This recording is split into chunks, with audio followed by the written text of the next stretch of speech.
Meron nga pa tayong new project mga tol. Ito nilagari ko na dito. Tagos yan sa kabila.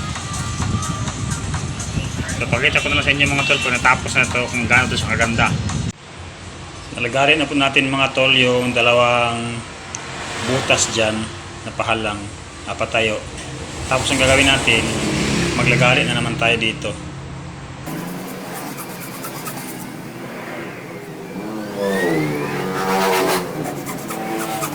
Nakita niyo ba yun mga tol? Para siyang U at saka isang T.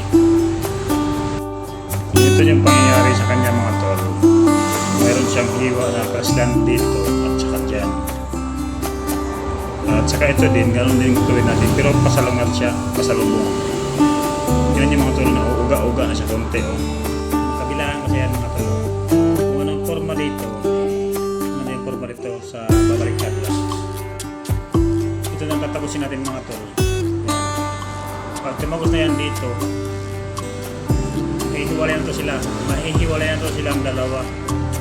Malapit natin siya matapos. Tapos ito na. Mahihiwalay siya. Kung natatapos natin to, puso na talaga siya mahihiwalay silang dalawa. Iayos naman natin yung camera. Ganyan mga tol. Ganyan mga tol. Ito yung bright idea natin. Yung forma niya dito at saka yung forma niya dito is pareho lang. Hindi sila maghihiwalay mga tol. Ito yung formahan niya mga tol. Yan lang, parang wala lang yan siya. Parang decorative lang yan siya mga tol.